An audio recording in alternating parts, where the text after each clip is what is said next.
Hello mga beshi! Gawa tayo ng banana cake. Simple banana cake but very nice. Gumamit ako ng 2 cups of all-purpose flour. Ayan. Tapos lagyan ko siya ng 1/2 teaspoon of salt. And 1 teaspoon of baking powder. 1/2 cup white sugar, 1/2 cup brown sugar. Then, salain po natin. Yan. Tapos, i-mash na po natin yung ating bananas.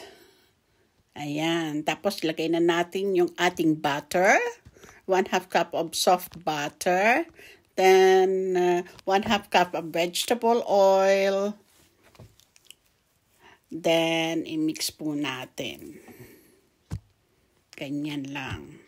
Ganyan lang po kasimple mga besh ang ating banana cake. Then, maglalagay po ako ng 2 eggs. Ayan. Then, let's add the mashed bananas. Then, add 1/2 teaspoon of cinnamon powder. Let's mix it with the hand mixer. Ayan. Sandali lang po until well combined po or become smooth.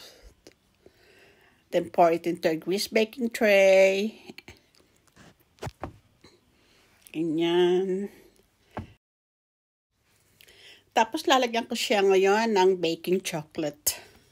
Ayan. Spread lang po natin. Give it a mix. Ganyan. Tapos, itaktak po natin para po walang air bubbles sa loob. Para wala pong air yung ating banana cake.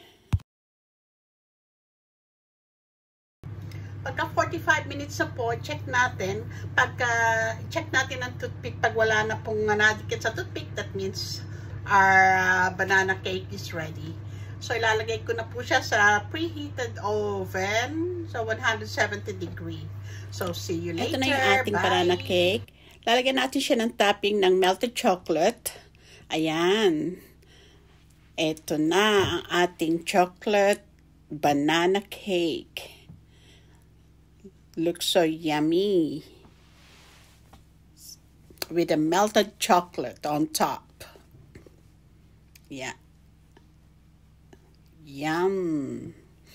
So, eto na po ang ating finished product.